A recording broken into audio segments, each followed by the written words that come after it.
Welcome to the Unstoppable Profit Podcast. Wherever you are today, if you're starting with nothing or are well on your way to the success you desire, with the right people, processes, and promotions in place, you will be unstoppable. And now, I'd like to introduce your host, Mike Stromsoe.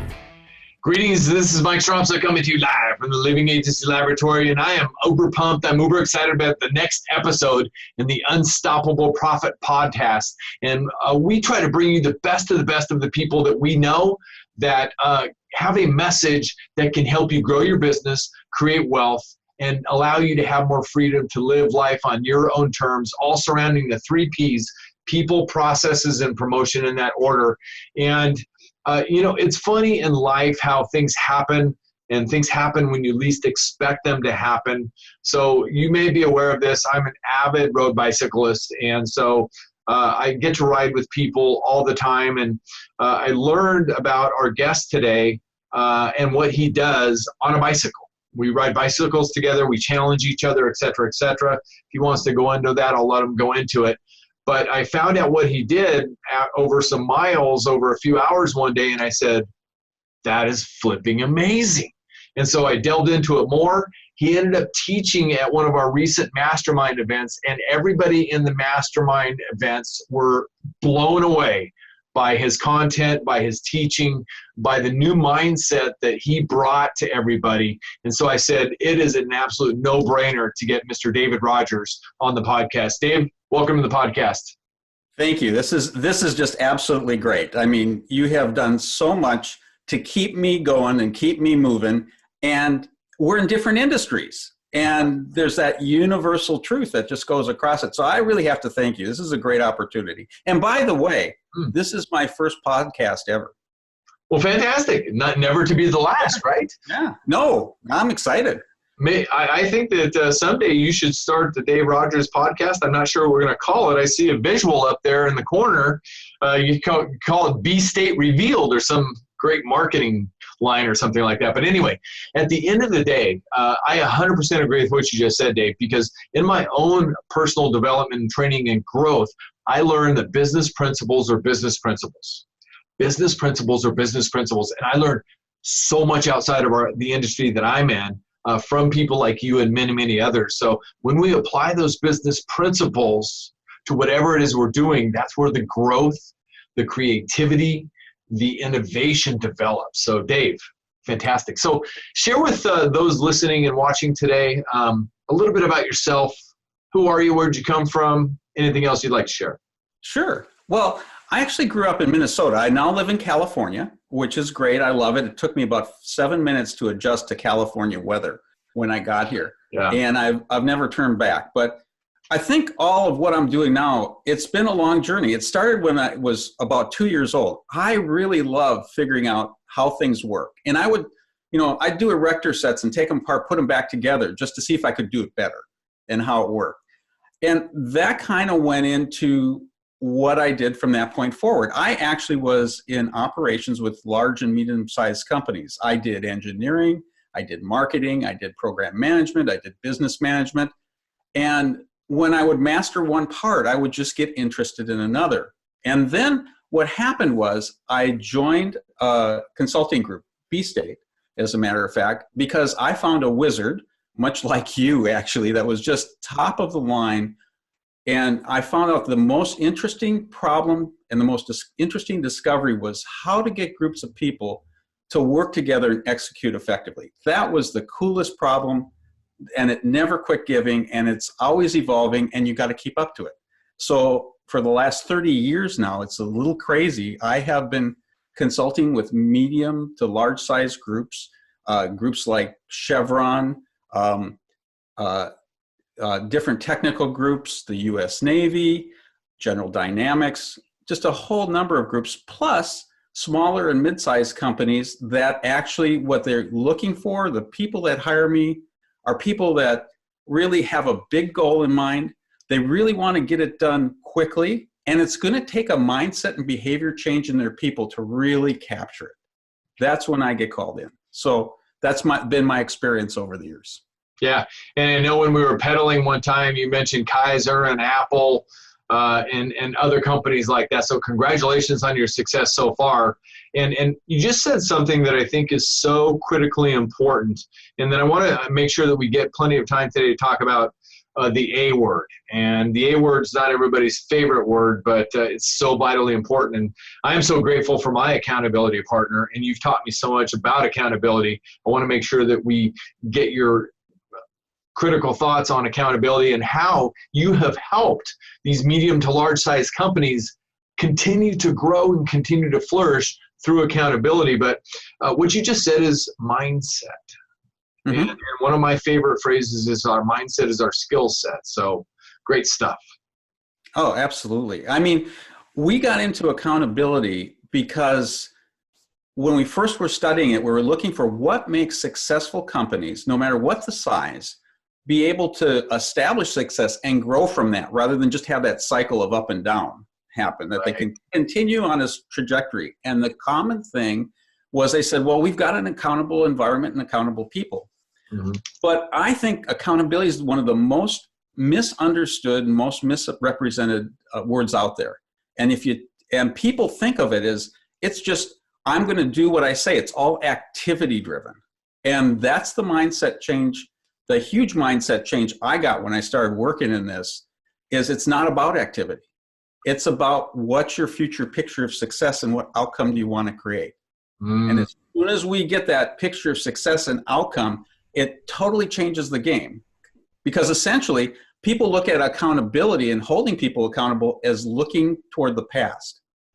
Accountability is really about looking to the future. And are the actions you're taking leading you to your future picture? So let's talk about some of those actions. What might some of those actions be? I know that you have, as far as the Wheel of Indispensability. Mm-hmm. Is that where some of those actions are? Well, let's start it simple, okay? Okay, cool. Let's say, and here's where people get off track, I think. We think there's a certain process in our life, a certain thing that's made us successful up till now. Right. So as a leader, we want people to adapt our way of doing it and do it just the way we do things. And Mike, when we do that, we become a micromanager like instantly, and we never meant to be that. Right. But the first shift that needs to happen is when we're working with our people and with each other, and we're asking them to participate, we're asking them to do a role, are we painting a picture? Are we giving them an outcome to go toward to say, here's what we need to do? And it's not just get all of these papers done and all these things filed the way we need it. It's like, it also includes aspects of what's our relationship with our customer? Who are we really serving here? What do we really want to do? And what kind of teamwork do we do to do that? So if we can paint people a picture, then they know where they're going and they can take ownership of that. Aha. Destination. Knowing their destination is all they need to get there. Yeah. So go ahead, Mike. No, please. Outcome. Outcome's important. I mean, what is the outcome that we desire? Yeah. And being able to identify that and create a plan to get to that outcome, I mean, it's critical. Absolutely. And here's the thing as a leader in terms of accountability. We've been thinking about what we need so much, that picture. But when we come deliver to somebody, what we do is say, I want you to picture, but picture at the end. That's the mindset. And if I with the picture, because I make mistakes, I don't think about it. You need to ask me, what are you trying to get to with this? And that'll trigger me. So you set people up to help you be accountable as well as set them up to be accountable themselves. Fantastic. And let's talk about some of the things that might get in the way, because ultimately at the end of the day, those are things that we want to avoid, correct? Because if we're going to get the outcome we desire, what do we need to stay out of the way of or avoid in that path? I mean, like victim loop. I'm looking at something that I learned from you. I know where you're going with this now. Thank you for leading me down the path. For those of you that don't know, one of the things that I shared with Mike and some of his group was a thing called the personal accountability model. And the thing is, the main component of that is, if we have everything we need and all the right people, it's easy to be accountable and all the right time. But the thing is, we have crises and urgencies that come up that we didn't anticipate. And that's when it gets hard to be accountable. And that's when people can move into a victim mode. And that's a mode where we start ignoring what needs to be done because we feel overwhelmed. It's a mode where we can easily start to deny our part in it, like that's somebody else's role. It's not mine because it never was up till this point. And as soon as we do that, we don't even know it. But like Mike, if I say to you, it's not my role, it's what's kind of the answer to that question? It's not my role, it's somebody else's problem. Absolutely. And as soon as you say that, you're not even meaning to, you're in the blame game. You're pointing fingers. And that doesn't work with people. So we're smart enough to get that. So then we realize, let's stop that. But let me tell you why I'm right about my opinion about not taking this accountability on. And pretty soon I'm believing it. Everybody's, I no matter what you say, you can't convince me. Now I'm resisting you. And eventually I'm hiding. And none of that gets the problem handled. And that's the victim mode. So those are the things you have to watch out for. Those are the trigger keys. If you're doing it, if somebody's doing it, we have to go back to that mindset of what's the outcome and what do we all have to do to get there. So let's go back. Let's not blame them for all of that because that's just human. We all do it. Right. But let's go back to that picture of that outcome and say, hey, okay, regardless of what happened, where are we going? And now, what do we all need to do to get on board to make that happen? And one of the greatest aha moments that I had in the incredible training that you shared with our mastermind groups was once we got through that by getting out of the resistance, getting out of the rationalization, oh, it's my way or the highway, and the blame game, the denial and ignoring and all that kind of stuff, you got us to the point of intentionality. So that we moved away from all that. We finally got to the point where the intention, the desired outcome was within our reach because we put all that behind us. And then you just start moving up the personal accountability model ladder. And it's just a great journey, right? Yeah, it's a great journey. But, again, I think what you're hitting on is if we aren't clear and if we aren't agreed on the intention, there's no way we can be accountable to it. Right. You can't be accountable to a future you don't know or you don't agree with. So you have to get that clear. And that's the key with a group. That's where it all breaks down. We assume people have the same intention we have, but we've never dialogued about it. So you hire good people. I mean, that's people's your number one part of the P's, right? Yes, sir. You hire good people, but then your execution process falls apart because you haven't gotten together and made sure you're aligned around the outcome, that future picture. And that picture is going to change. So you have to keep alignment is not a thing that happens at one time a year. Alignment's an ongoing dialogue as you execute. And this alignment, how often should it happen? And I mean, the organizations you work with, mid to large size businesses, give us some of the inside secrets of how this alignment works. It's more the inside secrets of how it doesn't work. Okay. Because what they do is they'll traditionally, and by the way, organizations are catching on to a different way of doing it. But if you look on a whole, they strategic plan once a year. And they get everybody aligned up around goals and things like that, and they set them loose. Now, here's what happens. As they say in the military, no battle plan survives the first encounter with the enemy. And there's not like an enemy out there, but there's the world changes. There are crises that come up. There are things that get in the way that you never anticipated. And what you do is you get that alignment first, but you have to keep the dialogue going every day so that you can pivot as a team when you need to. So it never ends. It's about bringing it into your meetings. It's about bringing it into your one-on-one interactions. And that's what I love when I've been watching you do it. You do that every day.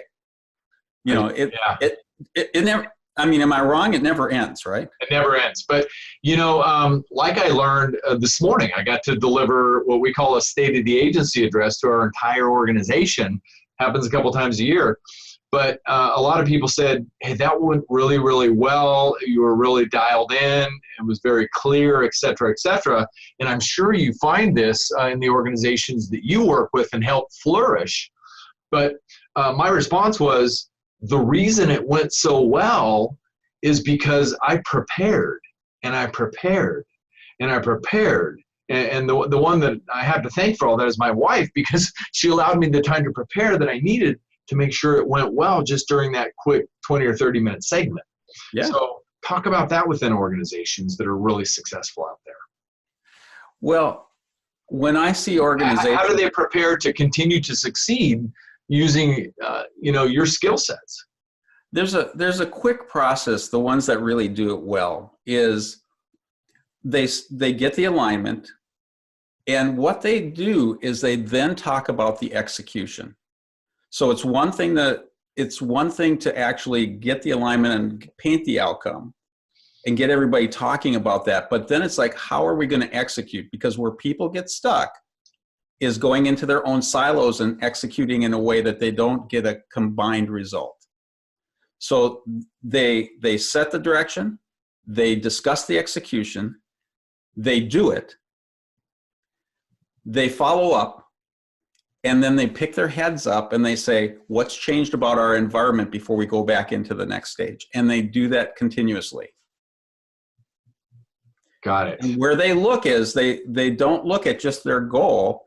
And any business owner would know this. You actually look and say, what's happening in our customer environment right now? What's changed about the competition? And this could be in the middle of a stream of things. What's changed about the regulations, or what's changed about the economy? And how are we going to leverage that, keeping our picture in mind, but seeing what the rocks are and moving around them? Strategy, culture is all about execution. Strategy and culture are all about execution. So let me paint a different kind of picture for you. What would you say to somebody who is just starting out, maybe is not a medium or large size company yet? They have a team of, maybe just 2, 3, or 4 people. Mm-hmm. Absolutely. I just heard you say, make sure I get this right and correct me if I'm wrong.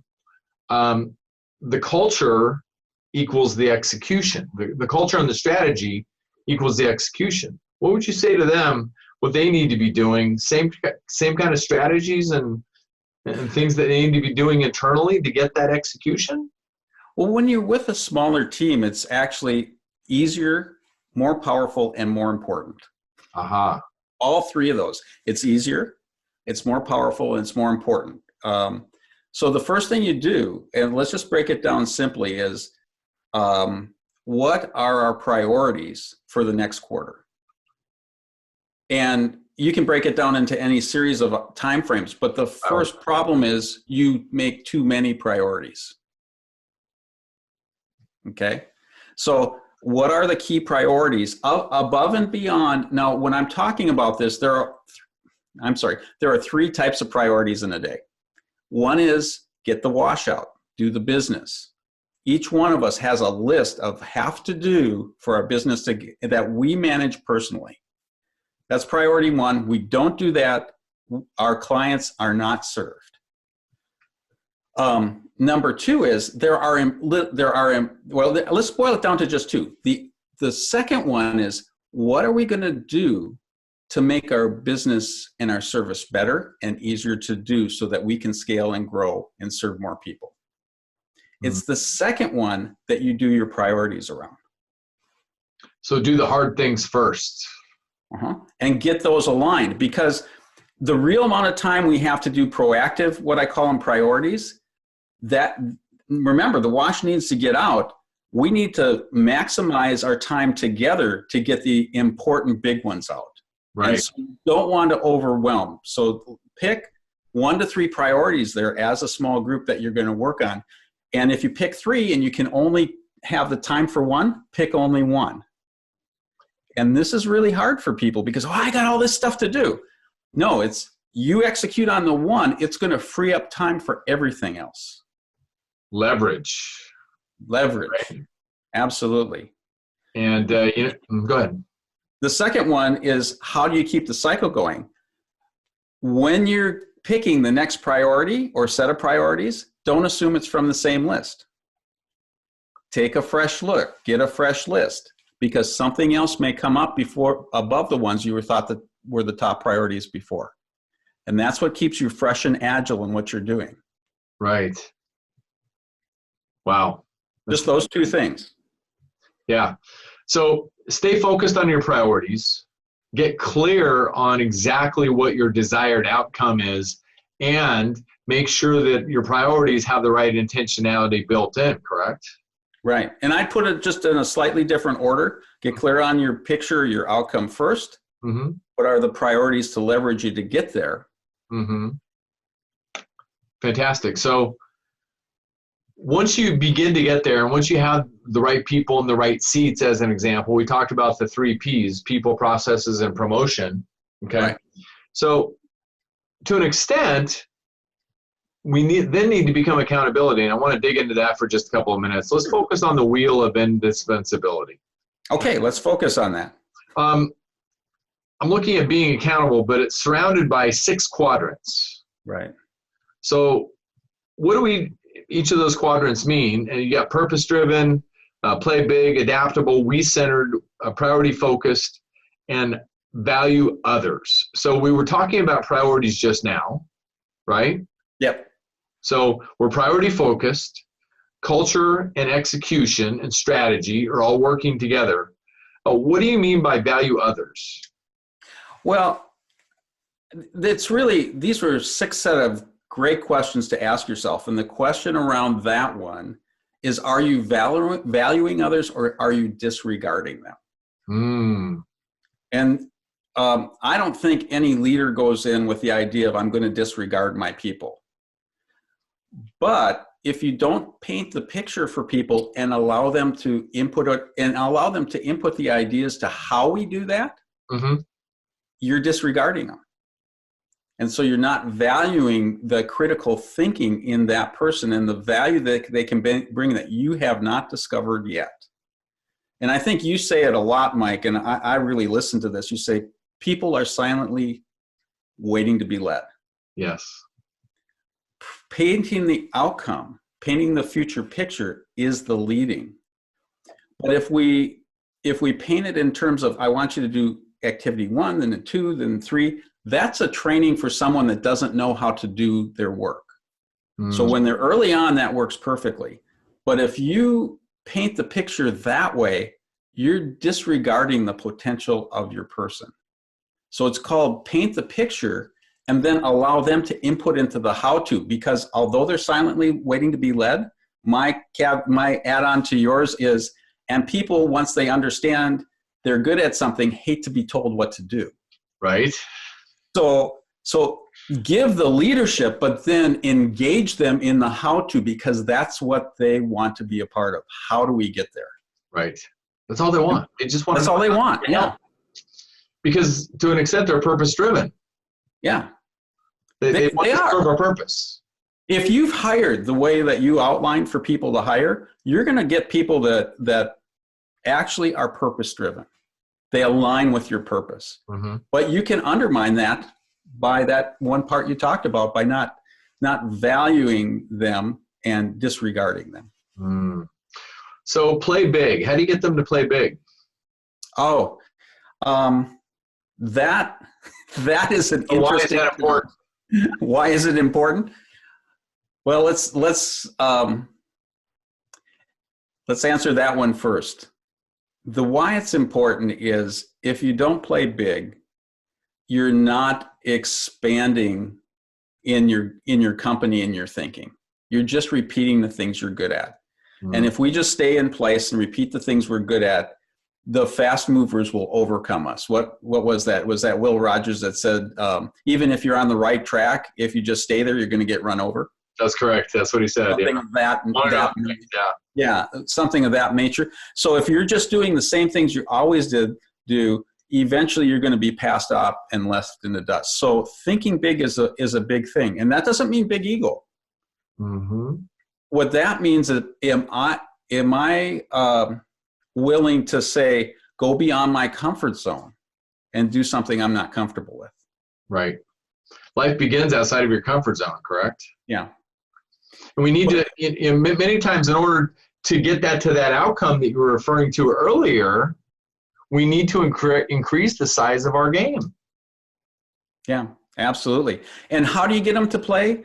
I think you're demonstrating that right now with me. I mean, the way you get them to play is to ask good questions. So they have to think about what that expansion is. Right. They have to put themselves in the uncomfortable place. You ask questions so you can draw it out of them. And you're doing that with me right now. A great demonstration.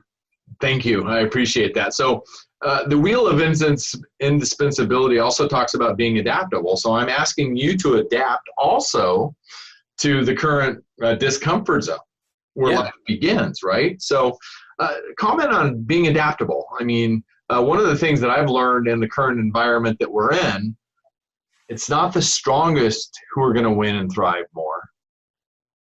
And it's not necessarily the smartest who are going to win and thrive more. The ones who are going to win and thrive more are those who can change and adapt better and faster than anybody else. Talk about adaptable. Absolutely. We're in a realm nowadays, and I think it's going to go on for a long time, where we're learning to do more things virtually than we ever imagined we'd do in our lifetime. Right. So I have talked to more people and senior leaders, that go, well, no, we're not going to work at home. No, I don't like video. So, we'll make everybody fly in to meet.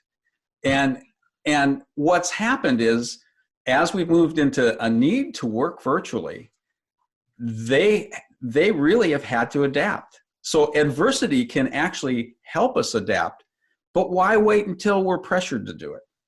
Why not just take that leap into that? We, for instance, do a team system where for decades we've refined it, and we do it in person because it, quote unquote, is the most effective. Right. When people got more virtual, we spent like 3 weeks in it just redoing the whole thing because we realized we could do it virtually. But if we weren't pressured into it, it probably would have taken us another 10 years. So it's, can you adapt? Can you do that as just your nature rather than when you're put in a vice and you have to? That's what it's about. Right. Well, speaking about the senior executives, the aforementioned a minute or two ago, the last part of the Wheel of Indispensability is we-centered. Yes. So they're not being we-centered, are they? But no, they're not. In that case, they're definitely demonstrating the opposite of that, which is me-centered. Right. I'm the top dog. I'm comfortable with this, so this is how we're going to do it. And same with my most recent boss. He likes to have physical meetings. He is having more virtual meetings now than he ever has, and he's loving it because he can call them like that. He can get just the right people involved. We don't waste other people's time when it's not the topic. He loves it. But months ago, come over to my house, come over to the office, Yeah. So yeah, just looking at that. So it's really all about, making that decision and being adaptable to change and being willing to change because, according to the late, great Jim Rohn, he said, if we want things to change, who has to change? Absolutely. So let's talk about breakthroughs for just a minute. Breakthroughs. Okay. Let me try that again. So we learned in the mastermind that you led so well, where our people in UPP were just going, oh my gosh, Dave was awesome. One of the things that came out of that was somebody said, after they learned from you, they said, one of the things I learned, if there's no breakdown, there can be no breakthrough. Ah, interesting. Yeah, so I don't know if I told you that or not, but that was one of the results of your training. Great job. I didn't hear that. That's great. Yeah. What else did they say about that? Can you get them on here? I've got it written on some notes. I just don't happen to have them with me right now. But that's anyway, good. Well, I do remember that because that one's sunk. But, if there's no breakdown, there can be no breakthrough. So I want to talk about, as we begin to wrap this up, thank you for your time today, by the way, Dave. Oh, my pleasure. Great stuff. Great stuff. talking about outcomes. We're talking about intentionality. We're talking about personal accountability models. And we just got done talking about the Wheel of Indispensability. And lastly, I want to talk about the 3 steps from issue to breakthrough, because I'm sure it was in this part of the teaching that UPP member had that little aha moment, if you will. So the 3 steps from issue to breakthrough, the first thing you talk about is clarify the situation and the intention. And you may have already touched this, but people like me, I need to hear it again. When you say clarify the situation and the intention, describe that more for us. Sure. We're talking about there is a breakdown or there is an issue and you want to approach somebody with it. Rather than saying, it's really a part of owning what you know about it without accusing or claiming you know the truth.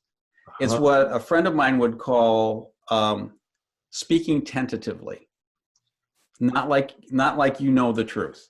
But what you do go back into is the truth that you both know. So we both knew what the assignment was. We both knew what the intention was. Let's review it. Or I think we did. Mm-hmm. But let me share my view of it because maybe you had a different view. See how the openness, that's the tentative approach. And then here, if that was the view, here's what I'm seeing. And if I were to put it in a real simple state, I one time asked someone to do something. It wasn't I gave them an assignment. It was an agreement between us. And they were supposed to get it to me by Friday, right? I thought that's the agreement. So Friday comes and goes, and it's Sunday, and we happen to have a quick communication. And I said, hey, here's what I thought our agreement was. And what I've noticed, and this is where you share what your notice is I don't have that yet. What happened? And the person said, oh, you said Friday. So I thought, well, Friday goes on a long time till midnight. So they stretch it to midnight. And they said, well, he's not going to be in until 8 a.m. on Monday. So I've got till 8 a.m. on Monday. And yet it was something I needed for the weekend. So rather than say you didn't come through, I just set the parameters, let him feed it back. And now I know his thinking. Now I know what he was doing. And now we can create a new intention together for the future when we make agreements. So to be terrific, in other words, you need to be specific. And you need to clarify the intentionality and the situation to make sure there's no confusion. Yeah. And you need to be open. Yeah. Essentially. That you don't have the answer, but you have something to discuss. Aha. Open to the outcome. Mm-hmm. Open to the desired outcome. Open to the fact that you might not have communicated as clearly as you wanted. Yeah. Or open to something else happened that you didn't know about yet, and they're really doing their best. Yeah. So that's fantastic stuff, Dave. A lot of this I learned from reading the book that you contributed to, Making Yourself Indispensable, and that's where a lot of this stuff is. And I'd certainly recommend, if you haven't read it or listened to it, it's on Audible as well, get out there and get Making Yourself Indispensable. There's some sequel books that Dave has a hand in, and I'll get to that in just a minute, Dave. I want to stay on track. So step number 2, from issue to breakthrough, you're talking about where are you on the model, on the wheel that we just talked about. So why is it important to identify where you're at now and how you can grow from there? Well, it's important because it actually checks your horses when you're in full drive. Like when you're in full righteousness, I call it. Yeah. Like, I'm right, and Mike, I'm going to put you in your place.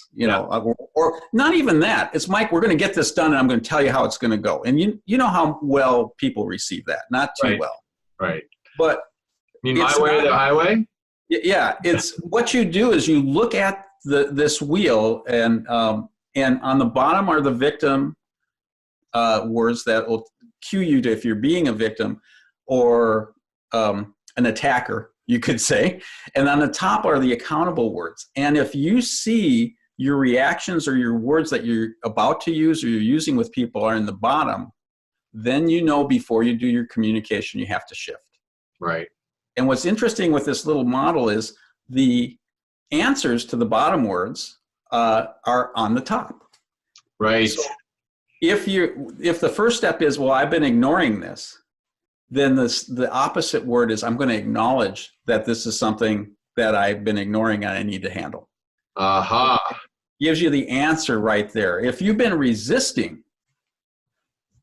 the thing and that you're sure your resistance is right, then right above it, you want to ask good questions. You want to, what's the exact words there right above? We've got learn, take action, self-examine, forgive. Self-examine, yeah. So self-examining, the key, I lost it for a second. The key is asking good questions. So you want to start questioning your opinion, right. How did I come up with that? What's going on? So it gives you the answer right there. It prepares you to deal with anything in your mindset before you. Our mindset's our skill set, baby. That's it. So speaking of aha moments and all of the aforementioned self-examination. So I want to share with everybody one of my biggest takeaways, if not the biggest takeaway that I got, not only from learning from Dave, but from making yourself indispensable. And it's permission to forgive myself. I remember when I got to that point in the book, because I am a entrepreneur by spirit. I love to create. I love to build. I hate to fail. Let me say it again. I hate to fail. And I'm my own biggest critic. Me and the mirror of truth have some brutal conversations, and they're not always pretty. So, I find it very hard to give myself permission to forgive myself. But those lessons do come. And I remember getting through that passage. I said, oh my gosh, that is awesome. We have to forgive ourselves. It's okay. That's what we learn, right? Wins and lessons. Yeah, I think you nailed it there. Yeah. So anyway, thank you for that. So we got through 2 of the 3 steps from issue to breakthrough. Number 3, the third step on issue to breakthrough, he can and will. What can and will you do differently? So once you get through step 1 and step 2, what can and will you do differently? Share with us more about that.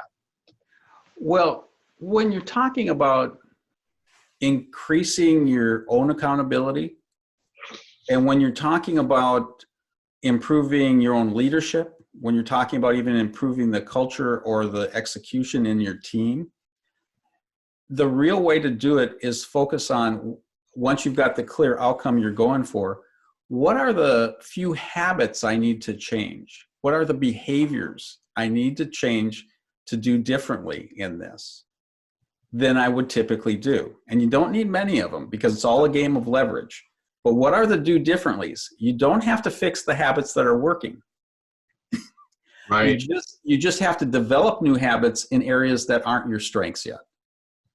Gotcha. So if my thing now is I'm going to approach this person that I had a breakdown with, what's the habit that I need to do differently? And the habit may be just, I have to put the situation out there in a short period of time and ask a question like, what's going on? I really want to know. And my favorite one from you is if they respond is, well, how can I help you? Right. And if that's my new habit, I want to make it simple and I want to practice it. And here's the thing that's fun. I'm going to tie back to something else you said about the person. I love the person that said, I don't really get a breakthrough until I get a breakdown. Right. Understand when you go out with a new habit and intention and you have a strong old habit, if you're under pressure or you're rushed, what are you going to go to? The new habit or back to your old standby? We're going to go back to the old standby. Absolutely. So that's human. That's going to rationalize it too. Absolutely. Why you did it and why it was right and all of that stuff. But when you do that, that's human. That's the breakdown. It's a new intention. You're going to go backwards. And that's where you have to self-forgive. Right. Because I am just human. I'm going to stay to the intention. But if I can figure out how it breaks down and catch myself and get back on track, that's going to strengthen that new habit. That's going to make all the difference. And if I can play that way, my team members know they can play that way and they can play that way with me. Now I've got a team supporting me in the new habit. And that's where the breakthrough comes. Aha. So people are silently waiting to be led. Yeah. Wow. We've come full circle, Dave. And that's the way it works. Fantastic. So let's just share a couple of nuggets as we wrap this up today. And I'm going to ask you for one last piece of information. Thank you so much for being with us today. It's been absolutely fantastic. The personal accountability, the self-accountability does lead to greater accountability within an organization. Great, great stuff. Thank you so much.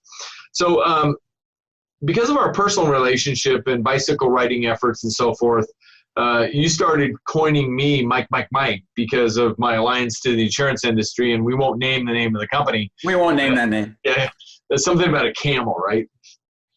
I think it was about Hump Day is what it was about. Day, that's what it was, yeah.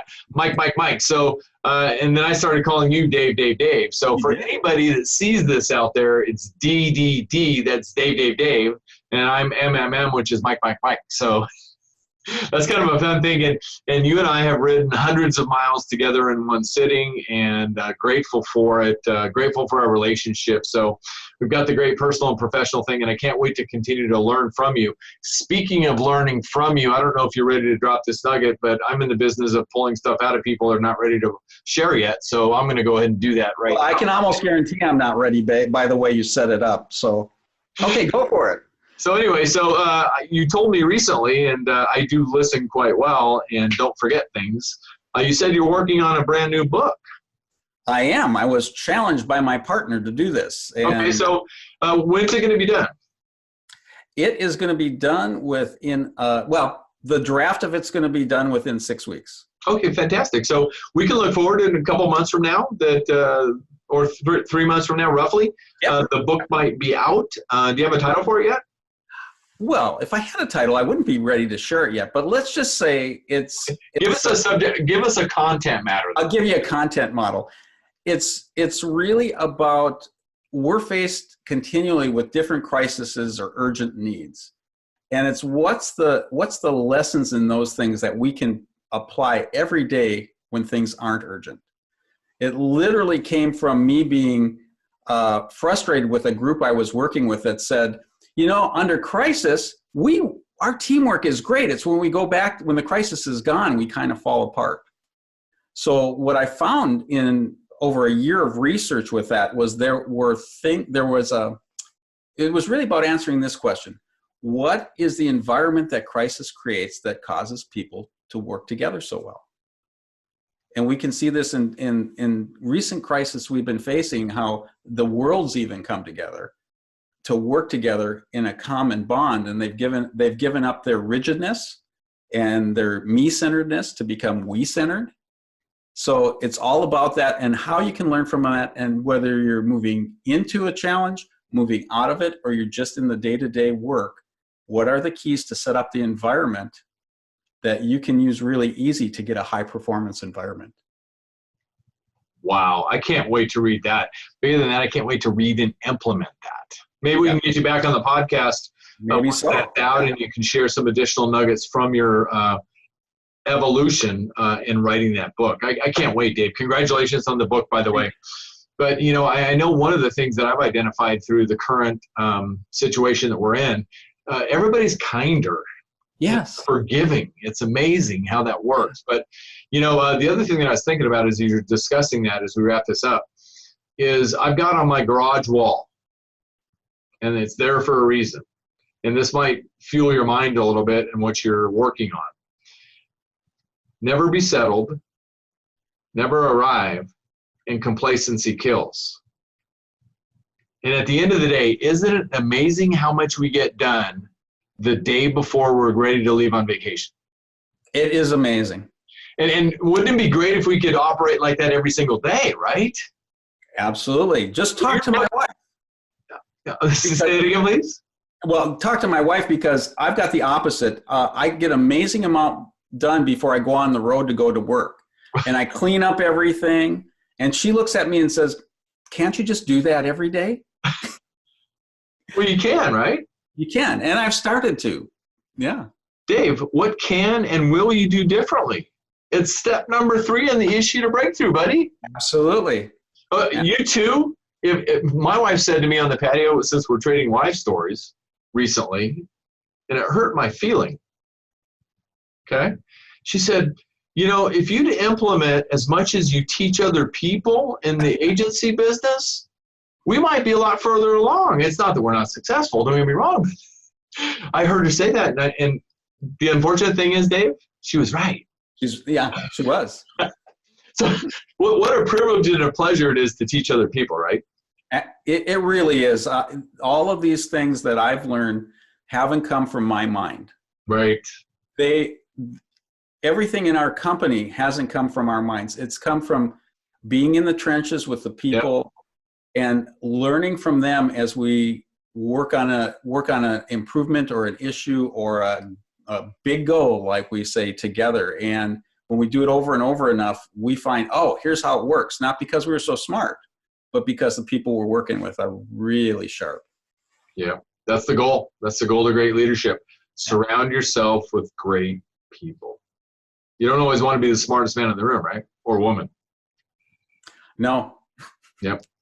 All right. Mr. David Rodgers, thank you so much for sharing your continued gold nuggets with us here on the Unstoppable Profit Podcast. Everybody, I hope you were taking notes. If you didn't, make sure you stop, go back and listen to this again, take plenty of notes, and most importantly, implement, execute, and take action. Any last words, Dave? Yeah, outcome's a big thing. If you're interested in getting how to practice this in your team meetings, this whole idea of outcome. Oh, that's right. Yeah, please.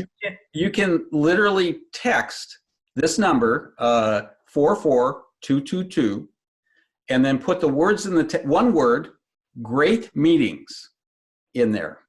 And what you'll get is you'll get a PDF on the one thing that I found really changed meetings for me forever, plus 3 support emails covering some of the stuff we talked about. So that's 44222. Exactly. And in the text, put great meetings. Just one word, no space in between. Got it. One word, great meetings. 44222, and then put great meetings, no space. All lowercase is fine. Doesn't matter.